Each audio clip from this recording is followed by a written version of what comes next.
नमस्कार दोस्तों, स्वागत है आप सभी का हमारे YouTube channel weather talk with Manoj में। इस बुलेटिन में हम बात करेंगे 25 मई 2025 को संपूर्ण भारत के मौसम पूर्वानुमान के बारे में। सबसे पहले बात करते हैं मौसम सारांश की, जहां दिल्ली एनसीआर समेत देश भर में मौसम का मिजाज बदल चुका है।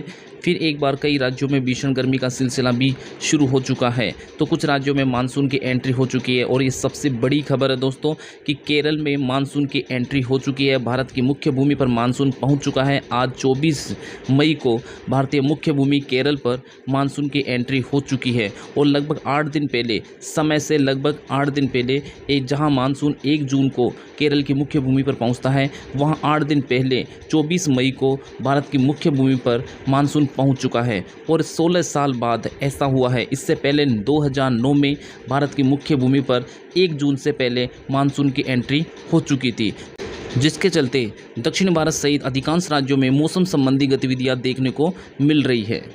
इसी बीच मौसम विभाग ने कल के लिए वेदर फोरकास्ट जारी किया है। भारतीय मौसम विभाग का कहना है कि कल उत्तर पश्चिमी भारत में भीषण गर्मी और लू का प्रकोप जारी रहेगा, जबकि दक्षिणी और पूर्वोत्तर राज्यों में मानसून पूर्व बारिश और गरज चमक की संभावना है। तो जानते हैं कल के मौसम का हाल। सबसे पहले बात करते हैं राष्ट्रीय राजधानी क्षेत्र एनसीआर की, जहां दिल्ली एनसीआर में कल का मौसम गर्म और शुष्क रहेगा। अधिकतम तापमान 42.7 डिग्री सेल्सियस बने रहने की संभावना है। वहीं न्यूनतम तापमान 31 डिग्री सेल्सियस के आसपास रहने की उम्मीद है। बात करें हवा में नमी का स्तर 20 से 30% रहेगा और हवा की गति 7 से 10 किलोमीटर प्रति घंटे रहेगी। मौसम विभाग ने लू की चेतावनी भी जारी की है। दिल्ली की बात करते हैं उत्तर प्रदेश में मौसम के हाल की, जहां कल किस प्रकार से मौसम में बदलाव देखने को मिलेगा। तो उत्तर प्रदेश में मौसम क्षेत्र के आधार पर भिन्न रहेगा।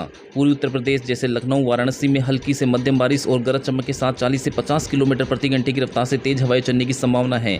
अधिकतम तापमान 38 डिग्री से 40 डिग्री सेल्सियस और वहीं न्यूनतम तापमान 26 से 28 डिग्री सेल्सियस रहने की उम्मीद है। पश्चिमी उत्तर प्रदेश जैसे मेरठ, आगरा में मौसम शुष्क और गर्म रहेगा, जिससे लू का प्रभाव जारी रहेगा। अधिकतम तापमान 42 से 44 डिग्री सेल्सियस तक जा सकता है। बारिश से कुछ क्षेत्रों में गर्मी से राहत भी मिल सकती है। उत्तर प्रदेश के बाद बात करते हैं पश्चिमी भारत की, जहां राजस्थान में भीषण गर्मी का कहर जारी रहेगा। पश्चिमी राजस्थान जैसे बीकानेर, जोधपुर में लू से लेकर गंभीर लू की स्थिति बनी रहेगी, जहां अधिकतम तापमान 42 से 45 डिग्री सेल्सियस तक पहुंच सकता है। धूल भरी आंधी, जिनकी सामान्य गति 40 से 50 किलोमीटर प्रति घंटे तक हो सकती है, के चलने की पूर्ण संभावनाएं हैं। पूर्वी राजस्थान जैसे जयपुर, कोटा में कुछ स्थानों पर हल्की बारिश या गरज चमक के साथ मध्यम तक बारिश होने की संभावनाएं भी बन रही है, जिससे तापमान 40 से 42 डिग्री सेल्सियस के बीच रहने की उम्मीद है। वहीं न्यूनतम तापमान 29 से 31 डिग्री सेल्सियस के बीच रहने की संभावनाएं बन रही है। उत्तर एवं उत्तर पश्चिमी भारत के बाद बात करते हैं मध्य भारत की, जहां मध्य प्रदेश में हल्की बारिश देखने को मिल सकती है। मध्य प्रदेश में मौसम का मिश्रित प्रभाव देखने को मिलेगा। पूर्वी मध्य प्रदेश जैसे जबलपुर, सागर में गरज चमक के साथ हल्की से मध्यम बारिश की संभावनाएं बन रही है, जिससे अधिकतम तापमान 36 डिग्री सेल्सियस से 38 डिग्री सेल्सियस और वहीं न्यूनतम तापमान 25 से 27 डिग्री सेल्सियस बने रहने की उम्मीद है। बात करें पश्चिमी मध्य प्रदेश जैसे इंदौर, भोपाल में मौसम गर्म एवं शुष्क रहेगा, जहाँ अधिकतम तापमान 41 से 43 डिग्री सेल्सियस तक जा सकता है और इन्हीं क्षेत्रों में लू का प्रभाव भी देखने को मिल सकता है।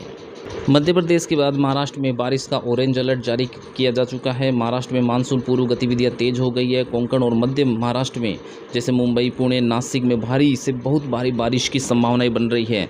रत्नागिरी और कोल्हापुर क्षेत्र में गरज और बिजली के साथ 50 से 60 किलोमीटर प्रति घंटे की रफ्तार से हवाएं चल सकती है।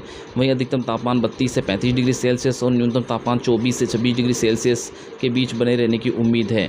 मराठवाड़ा और विदर्भ में हल्की बारिश हो सकती है, लेकिन कुछ क्षेत्रों में गर्मी का प्रभाव बना रहेगा। मौसम विभाग ने यहां ऑरेंज अलर्ट जारी किया है। वहीं गुजरात की बात करें तो गुजरात में उमस भरी गर्मी परेशान कर सकती है। गुजरात के सौराष्ट्र और कच्छ में छिटपुट बारिश की संभावना भी है, जबकि अहमदाबाद और गांधीनगर जैसे क्षेत्रों में लू का प्रभाव देखने को मिलेगा। वहीं अधिकतम तापमान की बात करें तो अधिकतम तापमान 40 से 43 डिग्री सेल्सियस और न्यूनतम तापमान 28 से 30 डिग्री सेल्सियस के बीच बने रहने की उम्मीद है। बात करें दक्षिणी भारत की, जहां केरल में मानसून पहुंच चुका है, जिसके चलते भारी बारिश की उम्मीद यहां बन चुकी है। यहां लगातार अगले 7 दिनों तक भारी बारिश के आसार बन रहे हैं। तमिलनाडु और कर्नाटक में भी सामान्य से हल्की बारिश के आसार बने हैं। खासकर तटीय क्षेत्रों में आंध्र प्रदेश और बंगाली खाड़ी के ऊपर बने चक्रवाती परिसंचरण के कारण भारी बारिश की संभावनाएं बनी हैं। तापमान की बात करें तो वर्षा के प्रभाव के कारण यहाँ तापमान में कुछ कमी भी आ सकती है, लेकिन सामान्य तापमान 25 से 30 डिग्री सेल्सियस के बीच रहने की उम्मीद है। लक्षद्वीप में भी भारी बारिश का अलर्ट जारी किया गया है। वहीं हिमाचल प्रदेश और उत्तराखंड के पहाड़ी राज्यों में आंशिक रूप से मौसम बादलमय रहेगा। हिमाचल प्रदेश में हल्की बारिश और गरज चमक की संभावनाएं भी बन रही है। वहीं बात करें उत्तराखंड की तो उत्तराखंड के कुछ स्थानों पर बौछारें भी पड़ सकती है। बात करें पूर्वोत्तर भारत की तो पूर्वोत्तर राज्यों में असम, मेघालय, नागालैंड, मणिपुर, मिजोरम, त्रिपुरा में भारी बारिश की चेतावनी जारी कर दी गई है। गरज चमक के साथ 40 से 50 किलोमीटर प्रति घंटे की रफ्तार से हवाएं चलेंगी। अधिकतम तापमान यहाँ 28 से 32 डिग्री सेल्सियस, वहीं न्यूनतम तापमान 20 से 22 डिग्री सेल्सियस बने रहने की उम्मीद है। बंगाल की खाड़ी में बन रही मौसम प्रणालियों के कारण बारिश की तीव्रता बढ़ सकती है। बाढ़ और भूस्खलन का खतरा भी बना हुआ है, इसलिए लोगों को सतर्कता बरतने की सलाह भी दी गई है। आज की बुलेटिन में इतना ही। मौसम से जुड़ी खबरें जानने के लिए बने रहिए हमारे साथ वेदर टॉक विद मनोज में। अगर आपको ये चैनल पसंद आता है, यहाँ दी गई जानकारियाँ अगर आपको पसंद आती है तो प्लीज़ चैनल को सब्सक्राइब कीजिए और लाइक कीजिए। नमस्कार।